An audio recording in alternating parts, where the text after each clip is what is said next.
Jangan umurnya dalam umurnya, jaga kesehatan beliau, biasa memberikan rahman dan rahimnya untuk beliau, sehingga bisa membimbing kita semuanya. Hadirin juga sahabat saya Habib Haddad Alwi, saya kenal beliau sejak dulu, sejak beliau dituduh sebagai orang Syiah. Gara-gara ada salah satu lagunya yang bertutur tentang Sayyidina Ali karramallahu wajhah. Bapak Ibu sekalian, warga masyarakat Pekalongan yang berbahagia, beli bawang keliru merica, Gus Miftah datang membawa cinta.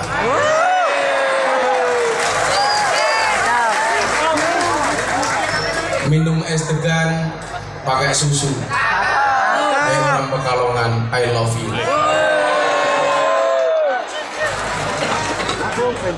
Ini minggu yang sangat melelahkan bagi saya. Saya hari kedua Lebaran harus berangkat ke Singapura. Kemudian pulang open house 3 hari. Lanjut ada dakwah kemarin di Hong Kong. Alhamdulillah 3 orang masuk Islam. Baru sampai kemarin, tadi malam saya masih menerima kunjungan Bapak Menteri Pertahanan, Bapak Prabowo. Beliau mengaturkan salam hormat kepada guru kita Abah Lutfi. Dan malam hari ini saya bisa sowan Bapak Ibu Pekalongan. Maka malam hari ini yang minta doa saya doakan, yang minta maaf saya maafkan, yang minta THR saya minta maaf.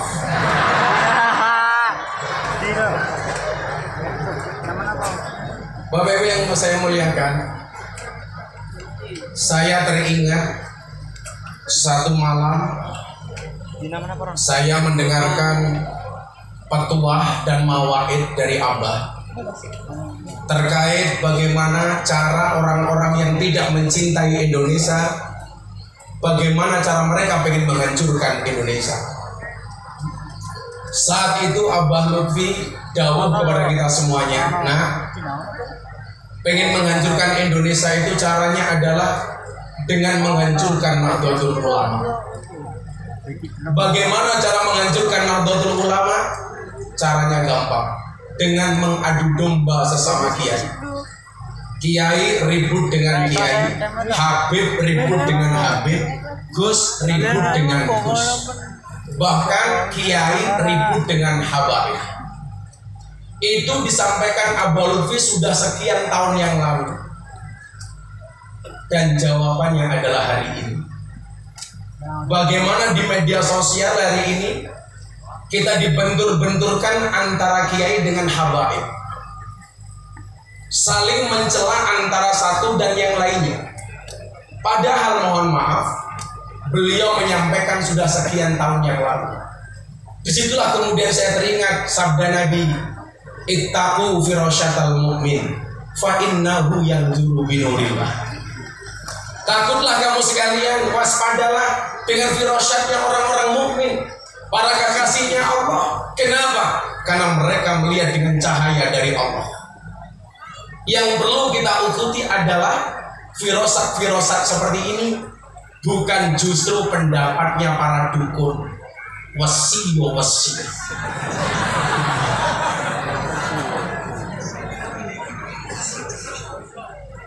Mungkin ada Pak Polisi di sini. Saya kemarin itu dilaporkan di Polres Jakarta Selatan oleh Persatuan Dukun Republik Indonesia (PDRI) atas tuduhan pencemaran nama baik dukun. Peristiwanya apa?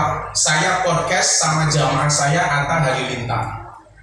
Atta tanya sama saya, Gus, saya mau tanya, kenapa dukun itu dipanggil orang pintar?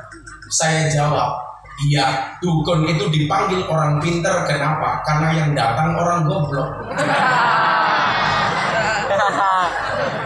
Kenapa dukun itu dipanggil paranormal? Karena yang datang orang abnormal.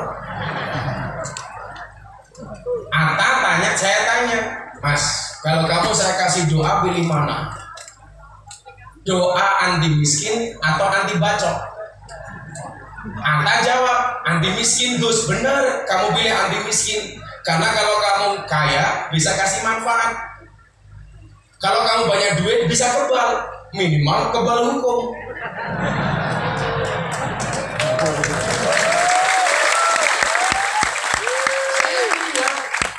Kalau memang manusia itu mampu, seharusnya apa?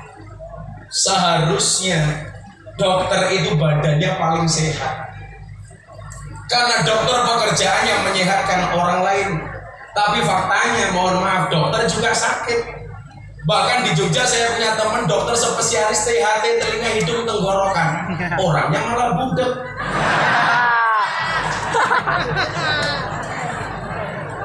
Kalau memang manusia itu mampu, mohon maaf, seharusnya guru itu anaknya paling pintar. Wong guru itu pekerjaannya memintarkan anak orang lain. Tapi faktanya banyak anak guru yang goblok. Kalau memang manusia itu mampu, mohon maaf, Pak polisi itu rumahnya seharusnya paling aman. Karena polisi pekerjaannya mengamankan rumahnya orang. Tapi faktanya polisi sendiri tidak aman. Buktinya ada polisi ditembak polisi di rumahnya polisi.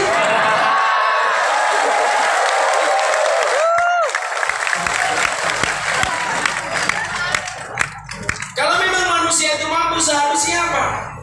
Kuli bangunan itu rumahnya paling bagus. Mau pekerjaannya membuatkan rumah orang, tapi faktanya banyak kuli bangunan tidak punya rumah. Wongnya ya takut. Maka di situ kita diingatkan oleh Ibnu Athaillah As-Sakandari dalam kitab Hikam, ma tawaqqafa matlabun anta talibu bi rabbika wala tayassara matlabun anta talibu bi nafsika. Nah, supaya bisa seperti ini caranya bagaimana? Ikut siapa? Ikut guru yang benar. Makanya kenapa saya itu mantep derek abah. Begitu banyak fakta yang menunjukkan ke saya secara pribadi apa yang beliau sampaikan benar-benar terjadi. Ulang tahun beliau kemarin di hadapan para tamu, saya mantu Abah itu sejak pertama kali melihat saya, sejak saya kenal pertama kali sama beliau, sejak saya miskin kuadrat nggak punya apa-apa, beliau sudah manggil saya juragan. Demi Allah, demi Rasulullah, setiap kali saya sowan, baik di dalam maupun di tempat pengajian, beliau pasti bilang, juragannya teko. Padahal saat itu, mohon maaf, saya nggak punya apa-apa. Walaupun mbah saya itu sebenarnya kaya raya, 7 turunan. Persoalannya saya keturunan nomor 9.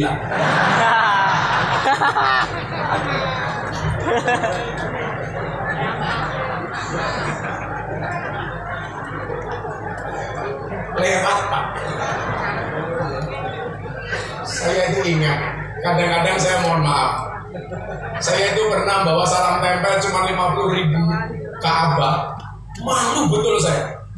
Waktu itu apa? Saya malu kalau ketemu guru itu, mohon maaf, tidak kalah berkah. Istri saya punya uang 50.000 Pak. Mau beli susu anak saya, hanya punya 50.000 tok. Kalau bahasa Indonesianya apa? Sehanya-hanyanya. Orang Jawa bilang sakmumi. Saya matur, saya pengen sowan Abah. Bun, izin, boleh nggak 50.000 ini untuk ongkos transport saya ke Pekalongan? Saya naik motor sampai Pekalongan. Saya sowan Abah, melihat wajah orang alim itu kan ayem. Betul? Karena an-nadru ila wajhil alim bahwa ibadah, memandang wajah orang alim itu ibadah. Makanya kalau saya ngaji bersama PSK, dalil ini selalu saya pakai. Memandang wajah orang alim itu ibadah. Para PSK langsung jawab, beruntunglah kami wahai Tuhan, memandang saja ibadah, bagaimana bisa ngeloni? Cuaks.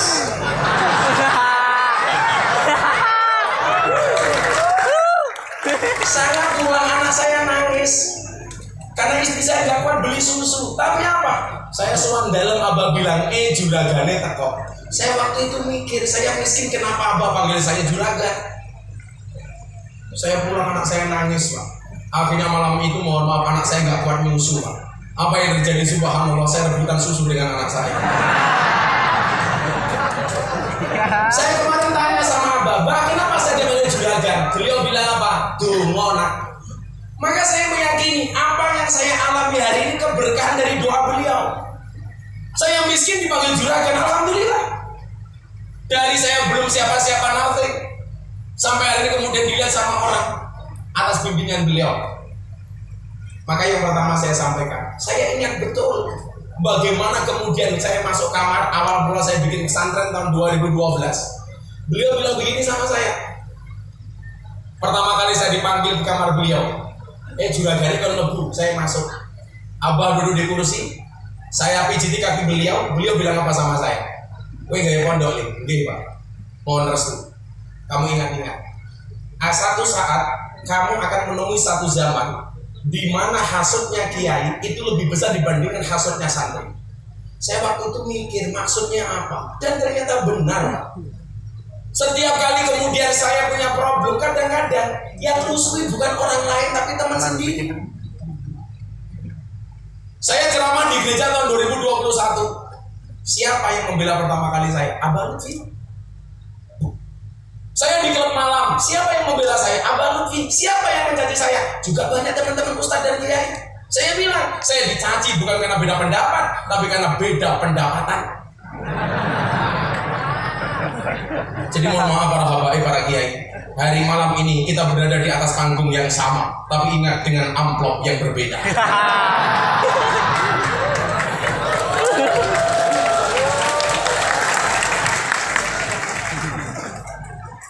Saya kasih contoh sebelum saya lanjutkan soal pertempuran tadi.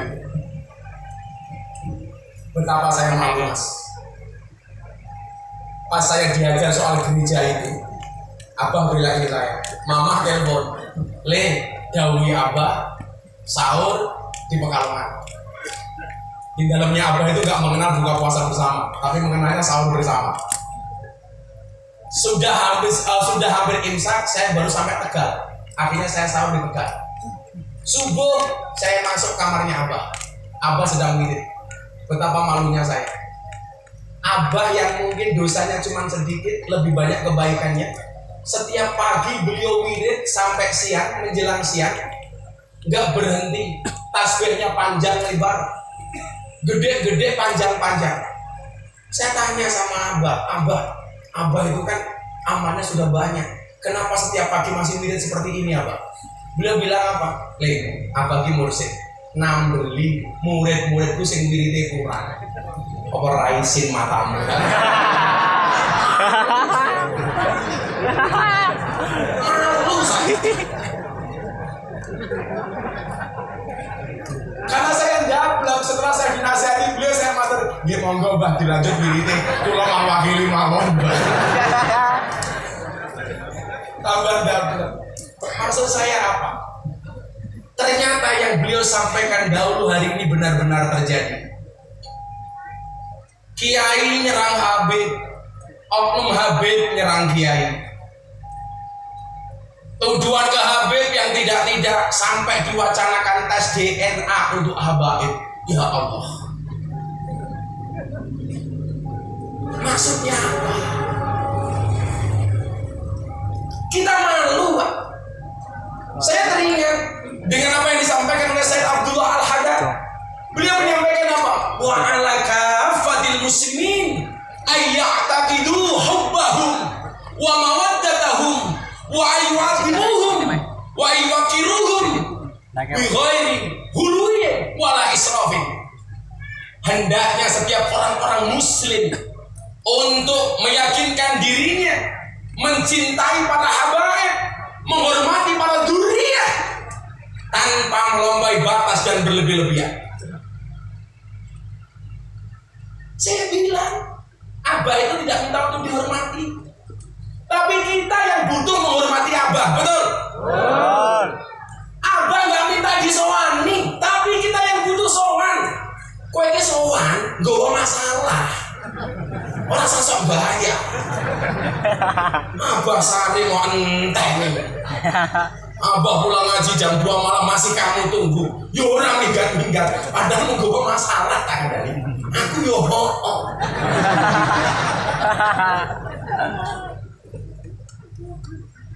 Maka kita diingatkan.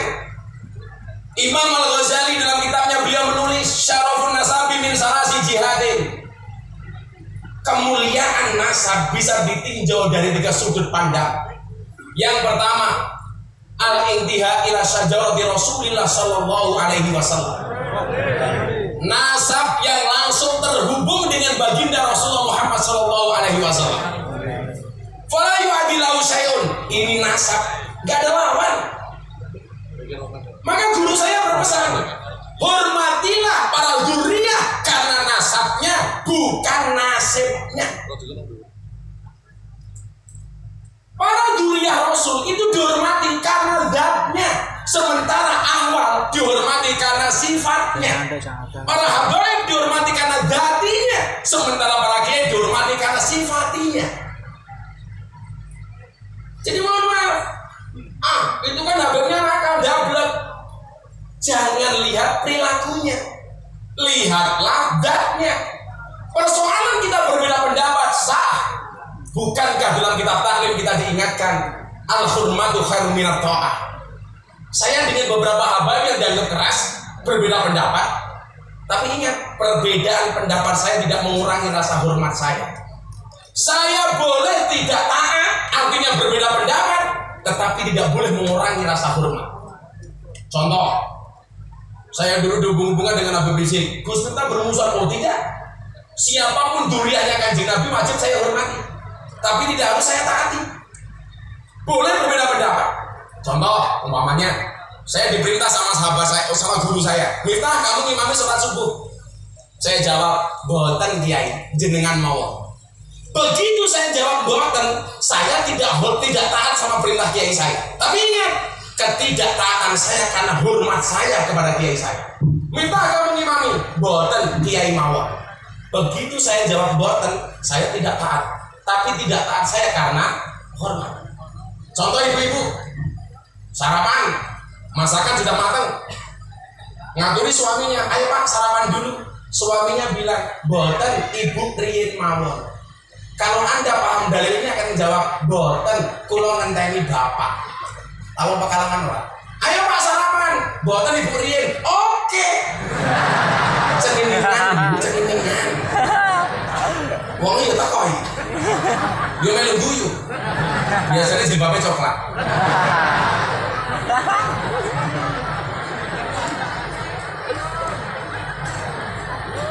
Sing jilbabnya pink insyaallah. Luwih parah.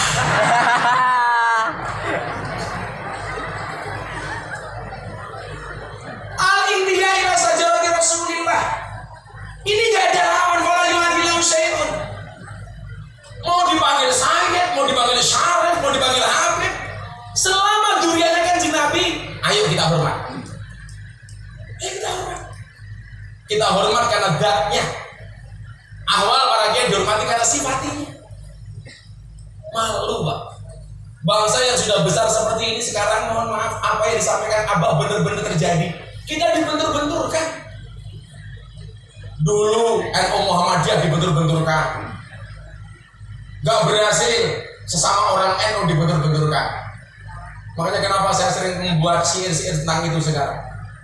Bapak NU, Ibu Muslimah. Aku sing kesel bengong-bengong. Bapak NU, Ibu Muslimah.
muslimah, ada Aisyah, ada Aisyah.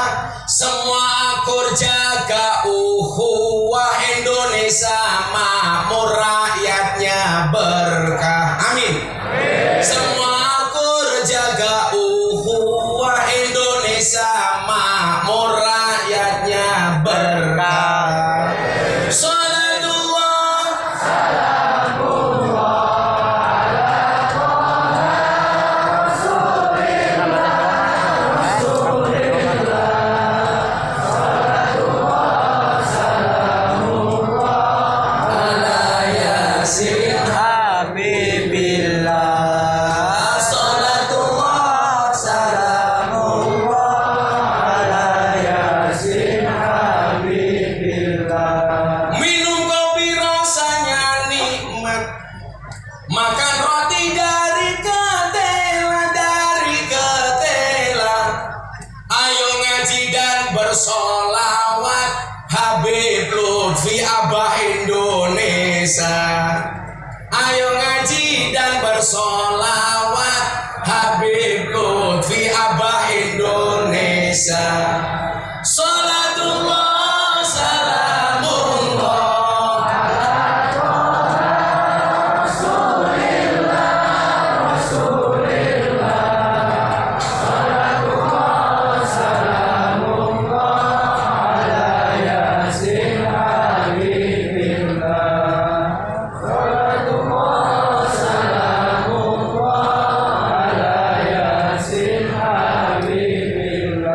Telaning sawatus ning kali, kayu nongko digawe lemari, digawe lemari.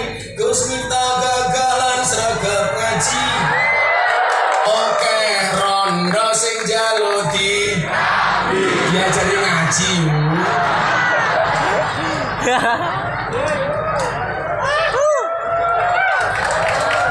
Emangnya aku cowok apa?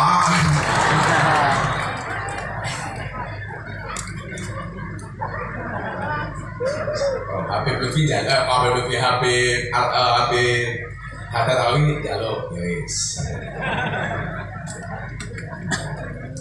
Pegangan ngundang Gus Miftah, Habib Adat Alwi lumayan gagal, lumayan gagal. Tapi sayang senajan gagah, bojone orang nambah-nambah.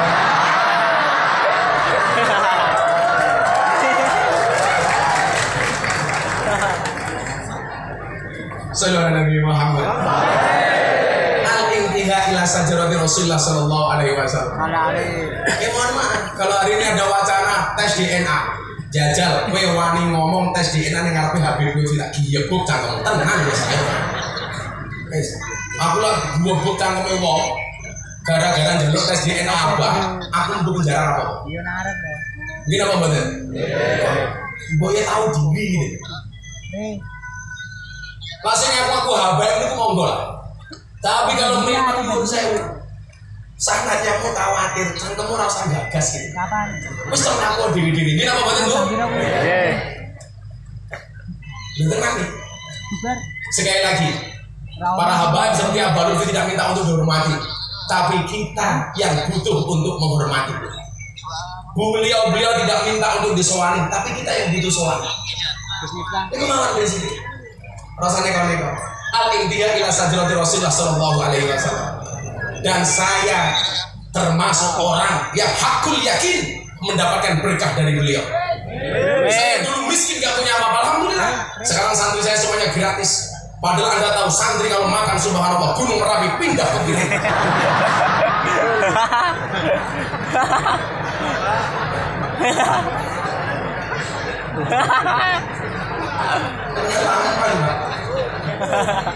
Pengalaman jadi santri.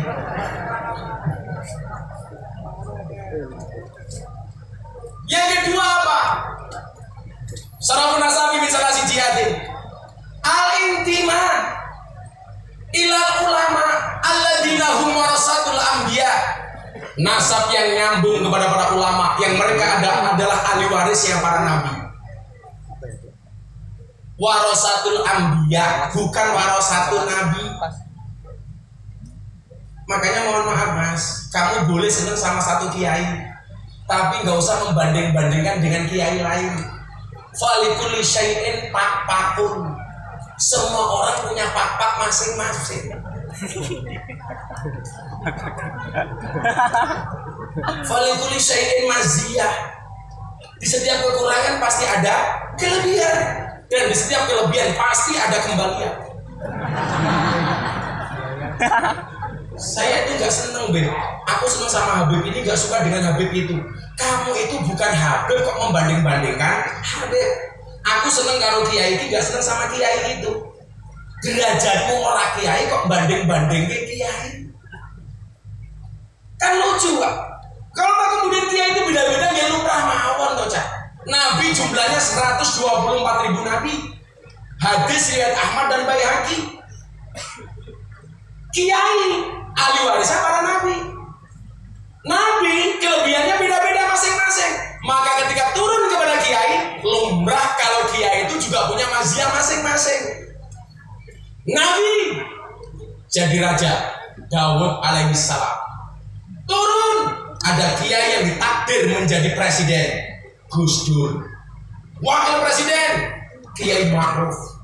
Wakil gubernur Gus Yasin. Mungkin dapat keberkahan dari Nabi Daud.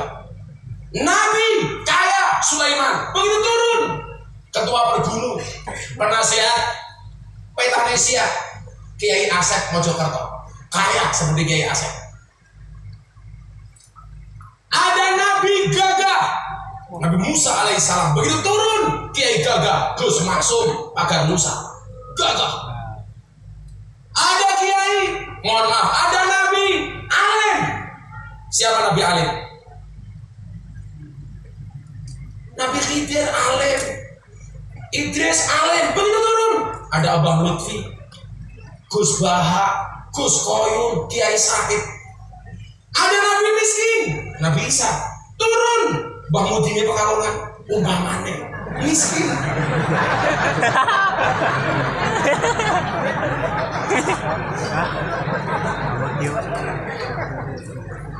Ada Nabi Tampan, Yusuf. Begitu turun ada Kiai Tampan. Siapa?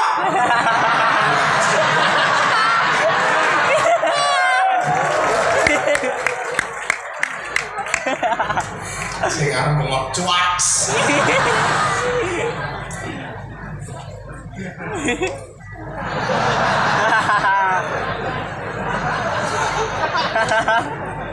Saya bilang, kalau kamu tidak bisa bersaing dengan kealimanmu, bersainglah dengan kekendiranmu.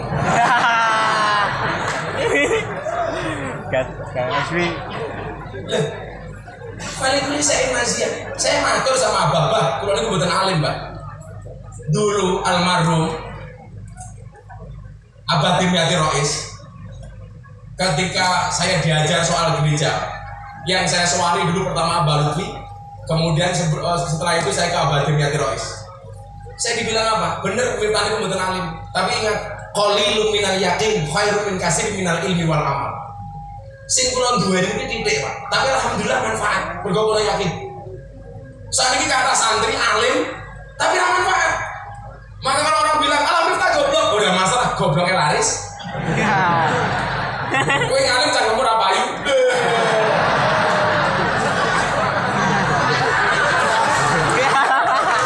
Harusnya malu yang alim itu. Yang nggak alim saja manfaat. Kamu merasa alim, kenapa nggak bisa manfaat? Saya dulu ceramah di gereja. Anda tahu faktanya? Sebelum ngundang saya, sebenarnya yang diatur itu abah. Karena abah ini abah Indonesia. Diaturnya apa? Sama pendeta Johan. Abah Ramadan harus di dalam. Akhirnya ngundang saya. Mungkin saat itu kalau yang ceramah abah di situ, no problem. Siapa yang berani membuli apa? Makanya kena cangkemnya kok apa? Saya kena. Begitu saya ceramah, mohon maaf, saya keluar dari gereja kan, langsung diposting sama Deddy Corbuzier. Ceramah saya sehari ditonton 7 juta kali, dikomentari 120.000 kali. Dibilang Miftah kafir, keluar dari wartawan. Bagaimana Gus dibilang kafir? Enggak masalah, sahadat lagi.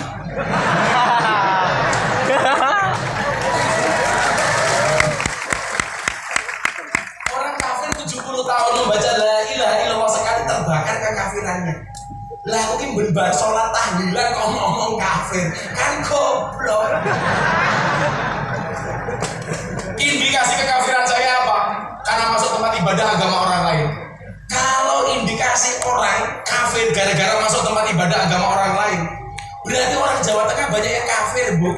Kenapa? Sering masuk Candi Prambanan dan Borobudur. Saya mengucapkan selamat Natal sama tetangga saya, karena kampung saya 60% Katolik. Kalau saya lebaran, dia datang kayak kemarin, Gus, minal aidin wal faizin. Saya namanya pendeta loh, minal aidin. Teman saya.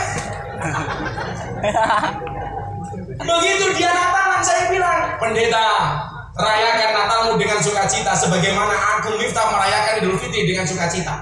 Orang bilang, Miftah Kristen. Loh, saya mau bilang, kok gara-gara ngomong itu saya jadi Kristen? Kemarin hari ibu saya mengucapkan selamat hari ibu, nggak jadi ibu.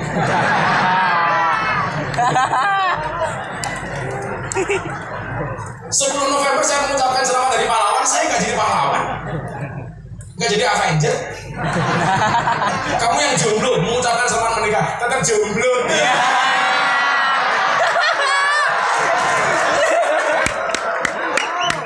Masuk. Semuanya punya setan masing-masing. Dulu saya menolak acara TV.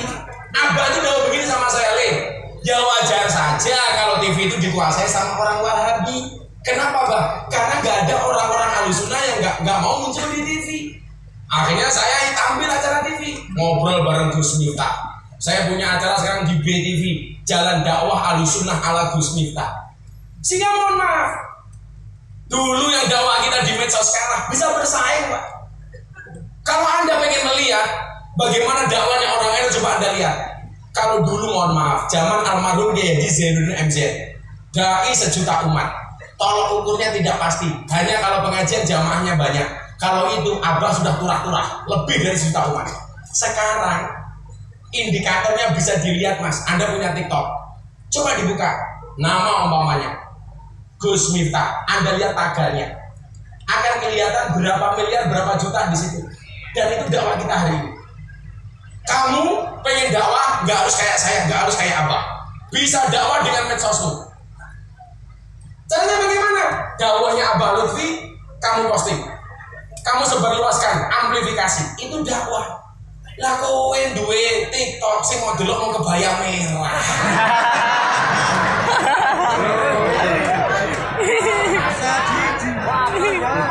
Kan aku jadi ini. Al-intima ilal ulama alladzina hum warasatul anbiya. Kalau caranya beda-beda, lumrah. Makanya mohon maaf, saya itu sangat ngefans sama ulama namanya Imam Abu Hasan As-Sadili. Yang punya Sadiliyah, kiai-kiai itu rata-rata Sadiliyah.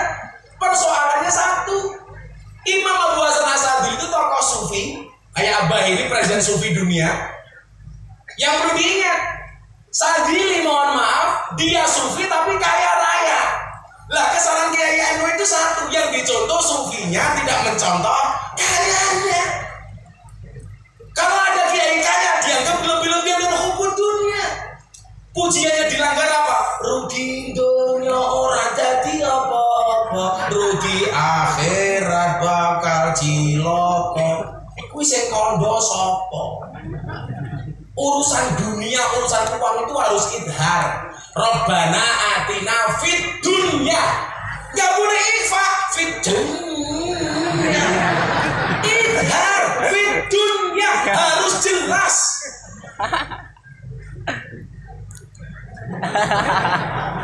Fit dunya, bukan fit dunya. Urusan dunia itu harus idhar, bukan ikhfa. Cowok juga harus paham. Sekarang cowok good looking kalah sama cowok good rekening. Betul, Bu? Maka dari good rekening bisa menjadikan wajah ibu-ibu glowing. Makanya di balik wajah istri yang glowing ada suami yang golong komeng.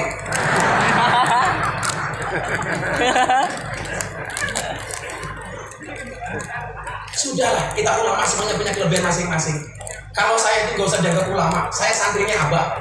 Saya dulu ketika dibully gara-gara klub malam, Abah bilang apa? Miftah kuwi bengkel. Wajar kalau bajunya kotor. Miftah kuwi bengkel. Wajar kalau bau. Maka ketika di sini saya sampaikan, kata Abah Lutfi, saya itu bengkel. Saya bilang apa? Ibarat orang sholat di masjid, ada yang tukang adanya, muadzinnya, ada imamnya, ada khotibnya, ada yang mimpin sholawatnya, ada yang mimpin tahlilnya. Di mana posisi Miftah?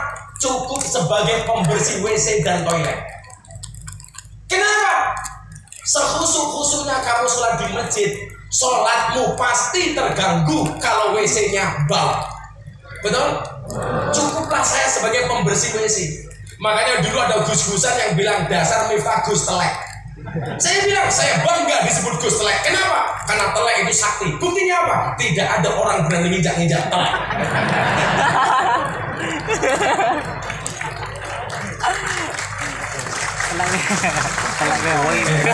Pulang itu sama bahasa Asadi. Jangan hanya sufinya, tapi juga sugihnya. Imam Abu Hasan Asadi itu pernah beli kuda yang gubernur Mesir gak kuat beli. Tapi masyarakat itu gak adil sama kiai. Kalau ada artis dikawal polisi, orang kan mengatakan maklum artis, dengan gampangnya kita memberikan pemakluman. Tapi kalau ada habaib, ada kiai dikawal polisi, kiai habibnya berlebih-lebihan. Ini apa? Kalau ada kiai di hotel mewah, kiainya cinta dunia. Kalau ada artis, maklum artis. Ada Mas Maki. Kebetulan sahabat beliau murid saya, si Pasa. Kalau ungu naik mobil di atas itu, maklum Pasa Maki. Lah Miftah, bajingan Miftah.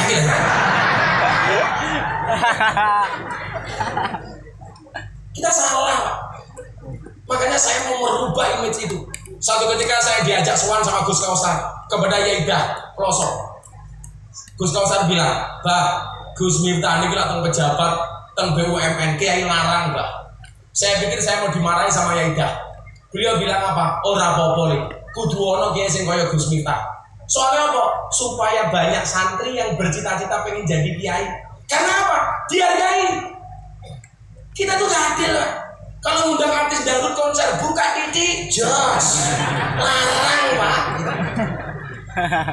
Kalau dia ngaji untuk pencitraan dan moralitas, dihargai seadanya. Padahal Pak Polisi lebih nyaman jogo pengajian apa konser dangdutan Pak? Pengajian paling jago nih lah. Jago ini.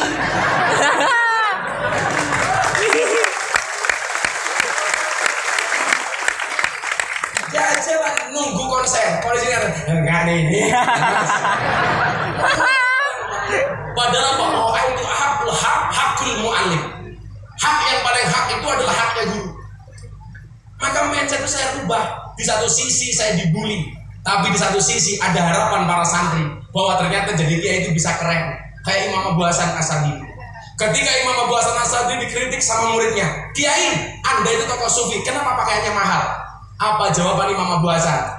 Santriku, aku duwe ra tau mikir, awakmu sing ra duwe malah mikir. Berarti sing ra zuhud ki rupamu gak ada. Kita itu lucu. Orang duwe Alphard mikir Alphard. Kayak sing duwe Alphard bensin entake piro? Bane lak bledos kepiye? Pajeke piro? Kok goblok men. Orang duwe melu mikir. Sing duwe ora tau mikir.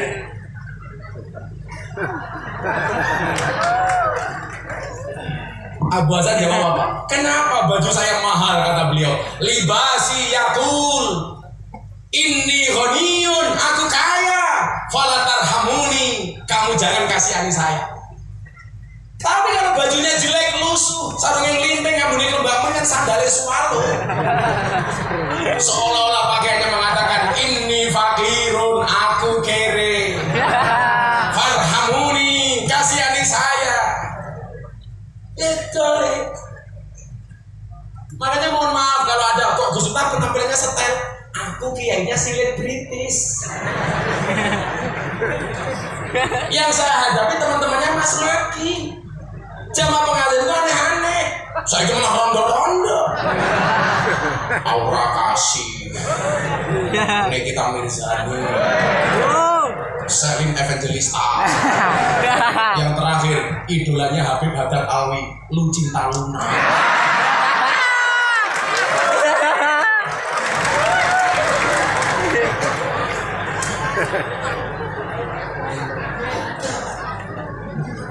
Saya juga pesan ya sama teman-teman pemula dai. Kadang-kadang kita itu salah menempatkan dalil, mas, misdalil gitu.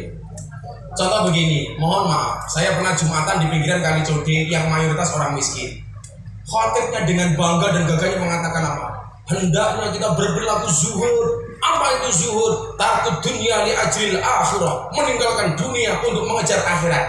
Lah wong kere mau ajak meninggalkan dunia, orang mau tinggal ke wae kowe wis kere.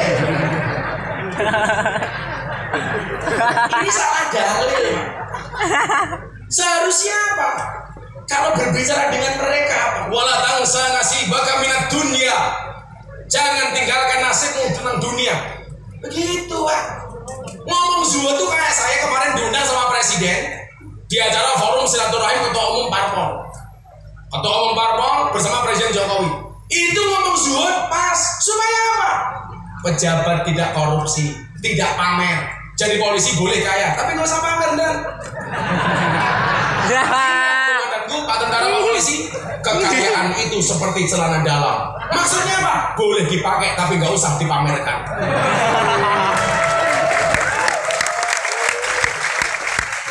Pamer-pamer, jangan deh.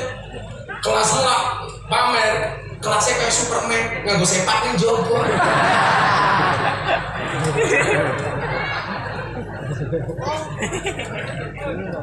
Oke, ada salah dalil. Contoh begini, coba sebelum yang terakhir.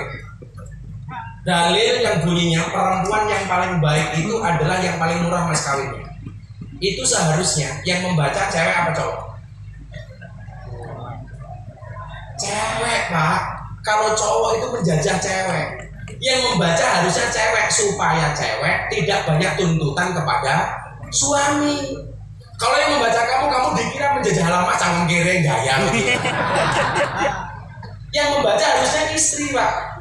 Makanya saya bilang istri yang baik itu istri yang siap diajak menderita oleh suaminya. Tapi ingat, suami yang baik tidak akan pernah mengajak istrinya menderita. Nah. Tapi sebaliknya, hadis yang bunyinya Nabi Muhammad memberikan mas kawin kepada Siti Aisyah 20 ekor unta. Itu dibaca cewek apa cowok? Cowok. Supaya lebih bertanggung jawab kepada istrinya, bukan cewek. Kalau cewek, yang terjadi kayak di Jawa Barat, gagal nikah gara-gara minta mas kawin sertifikat rumah. Salah dalil. Makanya saya bilang, Gus, boleh nggak istri bekerja? Oh boleh. Tapi kalau saya melarang istri saya bekerja, begitu saya menikah, walaupun saya miskin, saya bilang sama istri saya, cukuplah kamu menjadi tulang rusukku, biarkan aku menjadi tulang punggung. Kenapa? Karena cowok itu tulang punggung, bukan tulang tulung. Tulang tulung. Lanang tulang tulung. Kalau perempuan boleh bekerja, Gus, boleh saja. Tapi ingat takut dan istri boleh bekerja. Kenapa? Karena suami hanya titipan. Kalau tidak diambil Allah, minimal diambil mantan. Iya. Kemudian yang terakhir adalah salafun nasabi min salasi jihadin al-intima ila ahli sholah wal masyhur. Nasab yang terhubung dengan orang-orang soleh. Maka saya meyakini keberadaan umpamanya kayak saya seperti ini itu karena mbah-mbah saya orang soleh. Kalau saya mah apa tuh? Tapi karena mbah-mbah saya orang soleh, maka alhamdulillah karena tirakat-tirakat beliau bisa wujud seperti hari ini. Bu, mohon maaf, kita tidak bisa minta dilahirkan oleh siapa, tapi kita bisa melahirkan generasi seperti apa. Maka pentingnya tahu nasab itu cuma satu. A'rifu angsabakum tasilu arhamakum. Ketahuilah nasabmu. Untuk apa? Menyambung silaturahmi di antara kamu. Gak usah dibangga-banggakan. Kalau saya malu, karena saya punya prinsip. Wasyarul alamina dawul humuli idza faqartahum dakarul jududa. Generasi yang paling buruk itu siapa? Generasi yang ketika ada orang hebat dia mengatakan mbahku dulu lebih hebat daripada ini. Tapi dia di saat berkata seperti itu dia bukan siapa-siapa. Pada harusnya apa? Innal fata mayaquluha anada. Pemuda itu yang mengatakan ini loh saya. Laisal fata mayaqulu kana abi. Bukanlah pemuda yang mengatakan ini loh bapak saya. Kalau saya punya bapak hebat, itu bagi saya malah beban. Hari ini orang dengan gampangnya mengatakan apa? Mbahku hebat. Tapi di saat dia ngomong mbahku hebat, dia bukan siapa-siapa. Malu, Pak. Malu. Maka mudah-mudahan, walaupun kita bukan terlahir dari orang yang istimewa, mudah-mudahan Allah menjadikan kita pribadi-pribadi yang istimewa. Amin. Amin. Allahumma amin. Melupakan Allah itu dosa. Melupakan orang tua itu durhaka. Melupakan Abah Lutfi mana bisa. Terima kasih. Assalamualaikum warahmatullahi wabarakatuh.